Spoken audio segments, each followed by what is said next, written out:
Hedge trimmers. These things are great for trimming your shrubs, your hedges of course, and branches to a certain extent. They come in all shapes and sizes and lengths, and they're powered by gas, corded electricity, and even batteries like the ones that I have with me right here. Today I'm going to be trimming my huge hedge on the side of my yard using Craftsman's latest. This is a pole hedge trimmer, and the cool thing about this is it's got this 180-degree pivoting head. Now be sure to stick around to the end. I've got some maintenance tips for you, including how to sharpen these blades and lubricate them. Now, as you can see from these shots, I let my 30-foot long hedge get way too overgrown. It's about 12 feet high and it should be about 8. It's about 8 feet deep and it should be a little bit over 4. Now the downside is that once I trim it down, I've got this feeling that I'll be left with a whole lot of branches and not much in the way of leaves. We'll see how it turns out. All I know is that I've got to get it cut back, like a lot, and then hopefully the new leaves will come later. Now, Craftsman makes a whole bunch of different hedge trimmers powered by gas as well as corded electricity, but the three that I have right here with me are all powered by their cordless batteries. The V20 platform, used by this one, and this hedge trimmer over here uses the larger V60 60-volt platform. But the one I'm going to be using today is their new pole saw that uses the V20 battery, because this hedge up here is tall and I need to give it a little buzz cut, so I'm going to be using this feature quite a bit today. You just pull down this latch right here and then turn it to whatever position you want it to stay in. Today I'll be using it in these two different positions, straight for the sides and at a 90-degree angle for the top of the hedge to give it that awesome buzz cut. With the included pole, which is 4 feet long from the end of the handle to the pivot point, you can reach about 11 feet high. That's based on a 6-foot person like myself. It features 18-inch long dual action blades that have a cut capacity of 3/4 of an inch and comes with a 2 amp-hour battery. You can also use Craftsman's larger V20 platform batteries, such as the 4.0 amp-hour, the 6.0, and the 9.0 amp-hour battery, which I don't currently have here with me, but it is available.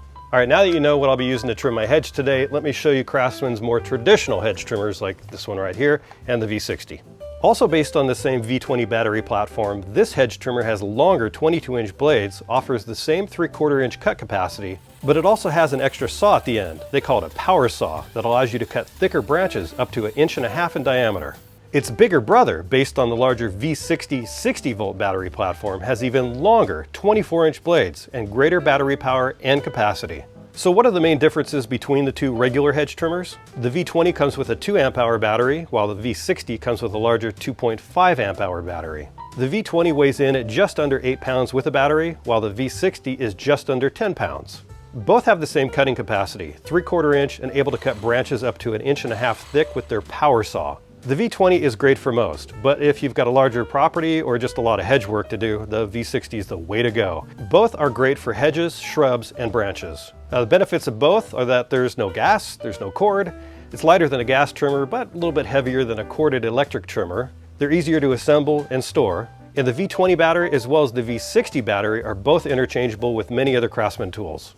Well, now you've got a pretty good understanding of what Craftsman's battery-powered hedge trimmer line looks like. I'm going to try out their new pole hedge trimmer on this huge hedge that I've got right here. And just so you know, I'm using the original battery that it came with, the 2 amp-hour V20 battery. So I'm going to see how long it lasts on this hedge. I have a little bit of a concern about it because there are a lot of thicker branches up here, so it might be a little bit of a challenge for this smaller battery. We'll see how it goes. I'm going to start with the sides using an upward motion. That's what they tell you to do. So I'm going to do that and start hacking away. Let's go.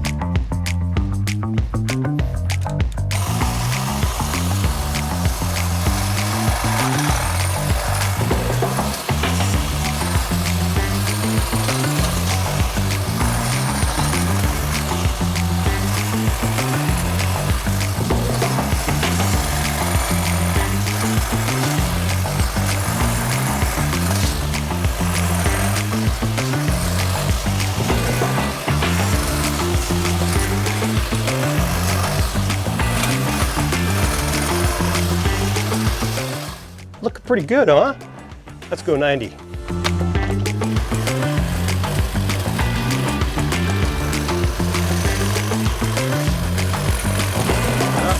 little bit too big. Come on now. You got that one. You got me. Whew. Get some blood back in my arms, huh?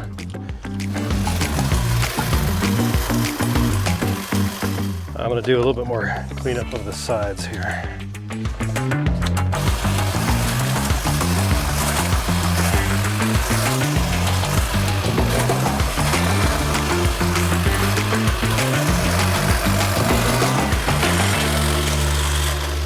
All right, sides are looking pretty good, or the side is looking pretty good, but there's a lot of big, thick branches up on top.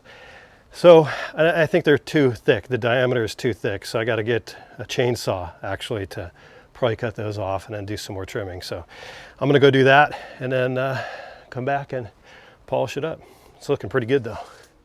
So here's the other good news. After all that hacking away, still got juice. Let's see how much we got here. Pretty good. Still got 2 bars out of 3. Not bad. This turned out to be a bigger job than I thought, as you could tell by the amount of sweat going on here. And I had to whip out the big guns, the chainsaw lopper. There's just a whole bunch of branches way up high that are really thick and really hard for anything else other than a chainsaw to get to it. So I've already taken a bunch of those down. The top is looking pretty trim. I had to actually climb over to my neighbor's yard in order to trim more of the top because it was so tall. This is just a big job, bigger than I thought it was going to be. But I gotta say, the pole hedge trimmer is doing an awesome job. Hasn't stopped working, hasn't run out of battery. I'm gonna hack some more with the Cindy Lopper, I call her, the chainsaw lopper. Some of these big branches, I need to get to them. There's just no way that any hedge trimmer is gonna be able to get those down. So that's what I gotta do now.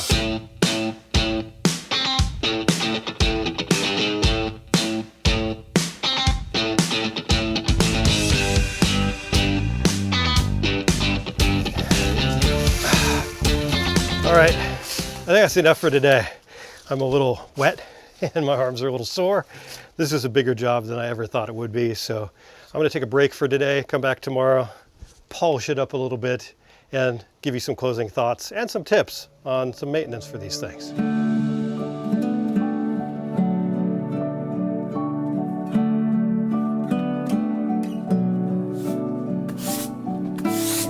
Well, what a difference a good night's sleep and a nice clean and dry t-shirt makes.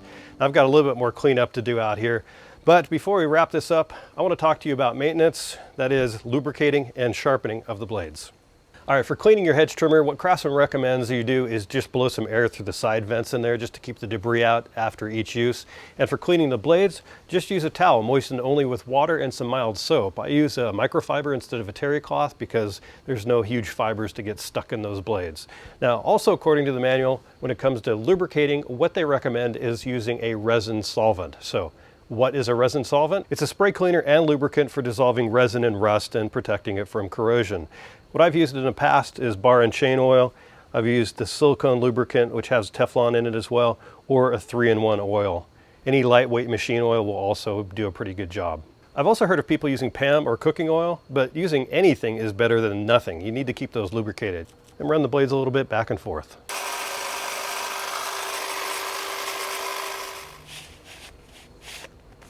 Now when it comes to sharpening the blades, according to Craftsman in their instruction manual, you don't need to sharpen these. They're made of hardened steel, and as long as you take care of the tool, they'll take care of themselves. But on the off chance that you do get a nick in one of the blades by hitting a wire or some other hard surface, and it impedes the process of those blades going back and forth, well, you do need to fix that using a fine steel file or a sanding stone like this one that I have at the end of my Dremel, and that's the one I'm going to show you how to use today. If it's really bad, take it to a service center. Don't try to fix it yourself or get it replaced entirely. Just make sure that if you do fix it yourself, that you unplug it if you've got a corded electric, or take the battery out if you've got a battery operated one like this one here. Just make sure you wear your safety glasses and grab some gloves before you get to work. Okay, I've got one of my other hedge trimmers here. It really doesn't need to be sharpened at all, but just for the purposes of demonstration, I'm going to sharpen one of the blades right here. So I've got my cone-shaped sanding stone on here. You can use a cone-shaped, or you can use just a regular round one if you want. And I'm going to set my Dremel to about medium speed. So the thing here is you want to go really light on the pressure. Let the tool do the work. You don't want to have a whole lot of sparks going on. And you want to keep it at an angle, the same angle as the blade.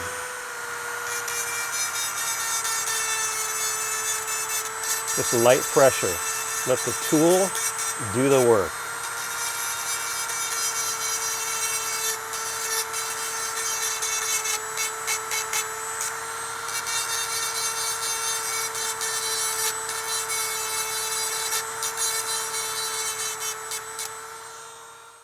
So that's it. Just remember to have light pressure, let the tool do the work, and you'll have a nice sharp blade. You know what, guys? I probably should have trimmed this hedge maybe 3 years ago, at least 2 or 1, something. I just let it get way too overgrown, which ended up being way too much more work for me. Got too tall, too deep, and those branches got way too thick up there at the top. That's why I had to break out that chainsaw lopper to cut those guys down. But in the end, the pole hedge trimmer did exactly what it was supposed to do, and it never gave up. The single V20 2 amp-hour battery never stopped working, single charge. That's impressive. Now you're probably wondering about pricing for these hedge trimmers. At the time of publishing this video, the pole hedge trimmer is $139, another $10, $149 for the V20 hedge trimmer, and then another $70, $219 for the V60. Now what's the difference between, the big differences between the V60 and the V20 are the longer blade length, the V60 battery, longer lasting, more power with that 60 volt. You also get a 4-year limited warranty on the V60 versus the 3-year limited warranty on the V20 hedge trimmers, and those are the main differences. Now, if you have any other questions that I didn't answer in this video, please ask them down below. I've also got links in the description, and thanks for watching. I'll catch you guys next time.